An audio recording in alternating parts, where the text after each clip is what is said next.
کیا آپ جانتے ہیں 5 ایسے پاور ورڈز، طاقتور کلمات جو بولنے میں اتنے چھوٹے ہیں کہ شاید آپ کے پاس سیکنڈ بھی نہیں لگیں گے، لیکن ان کے پیچھے جو پاور ہے نا، جو طاقت ہے، اسے سن کر آپ حیران ہو جاؤ گے۔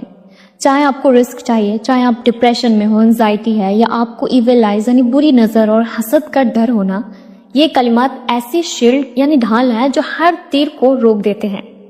قیامت کے دن جب سب کچھ ختم ہو جائے گا، تب صرف یہ 5 کلمات ہوں گے جو آپ کے ترازو کو اتنا بھاری کر دیں گے کہ آپ سوچ بھی نہیں سکتے، اور بہت چھوٹے چھوٹے ہیں، اسے آپ کو یاد کرنے کی بھی ضرورت نہیں ہے۔ وہ کلمات کیا ہے اور ان کا وہ کون سا راز ہے جو ہمارے نبی صلی اللہ علیہ وسلم نے بتایا تھا؟ اگر آپ اپنی دنیا اور آخرت دونوں کو سیٹ کرنا چاہتے ہیں نا، تو یہ ویڈیو آپ کے لیے، اور اسے آخر تک ضرور دیکھیں۔ ہم سب بھاگ رہے ہیں سکون کے پیچھے، کامیابی کے پیچھے، لیکن کبھی کبھی حل یعنی سولوشن بہت سادہ ہوتا ہے اور ہم اسے اگنور کر دیتے ہیں۔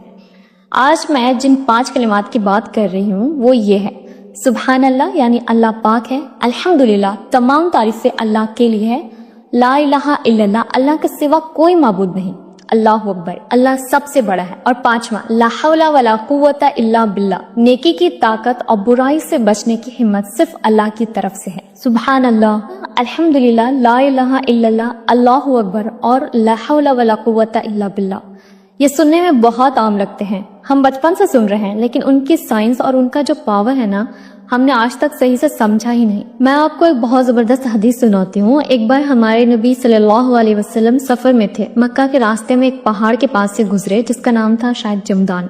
وہاں آپ صلی اللہ علیہ وسلم نے صحابہ سے ایک عجیب بات کہی۔ آپ صلی اللہ علیہ وسلم نے فرمایا کچھ عربی میں، یعنی اس کا ترجمہ ہے: چلو یہ جمدان پہاڑ ہے، اور مفردون سبقت لے گئے، وہ ریس جیت گئے۔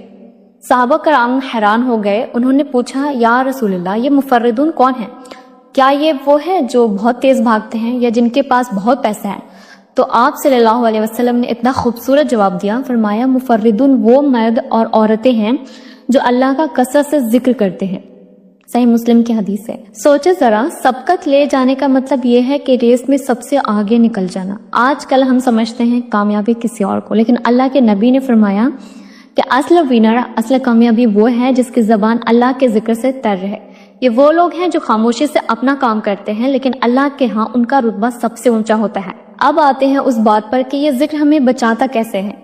ہمیشہ آپ سنتے ہوں گے، اب تو سائنس بھی کہتی ہے کہ ہمارے ارد گرد ایک انرجی فیلڈ ہوتی ہے، ہمیں نظر نہیں آتا، لیکن ہمارے ارد گرد ہر وقت حملے ہو رہے ہوتے ہیں۔ میں جنگ والے تیروں کی بات نہیں کر رہی، میں انویزیبل ایروز کی بات کر رہی ہوں۔ لوگوں کا حسد، بری نظر، جادو یا منفی سوچے جیسے مائکروسکوپ کے بغیر جراثیم نظر نہیں آتے لیکن ہمیں بیمار کرتے ہیں نا، بالکل ویسے ہی شیطانی اثرات ہمیں نظر نہیں آتے لیکن ہماری لائف کو برباد کر دیتے ہیں۔ بندہ ڈپریشن میں چلا جاتا ہے، گھر میں لڑائیاں شروع ہو جاتی ہیں یا رزق میں تنگی آ جاتی ہے، تو اس کا علاج کیا ہے؟ یہ ذکر جب آپ صبح شام یہ اذکار پڑھتے ہیں نا، تو آپ اپنے گرد ایک پروٹیکشن شیلڈ، حفاظتی ڈھال بنا لیتے ہیں۔ جتنی مضبوط آپ کی شیلڈ ہوگی اتنی ہی یہ تیر آپ سے ٹکرا کر گر جائیں گے۔ کب پڑھنا چاہیے؟ صبح کے وقت آپ پڑھ سکتے ہو، شام کا وقت، عصر کے بعد سے مغرب تک۔ یہ وہ ٹائمنگ ہے جب فرشتے اپنے شفٹ بدل رہے ہوتے ہیں اور قبولیت کا وقت ہوتا ہے۔ اگر آپ اس وقت صرف 100 بار سبحان اللہ و بحمدہ ہی پڑھیں گے، یعنی عصر سے مغرب تک یا فجر کے بعد سے سورج نکلتے وقت، یا آپ صبح میں کسی ٹائم بھی پڑھ سکتے ہو، اور سبحان اللہ 100 ٹائم، اور اس کے بعد 3 بار سورہ اخلاص، سورہ فلق اور سورہ ناس، تو یقین کریں کوئی چیز آپ کا کچھ نہیں بگاڑ سکتی۔ اب میں آپ کو بتاتی ہوں کہ ان الفاظ میں اتنا پاور، اتنا وزن کیوں ہے، اور یہ ہماری زندگی کیسے بدل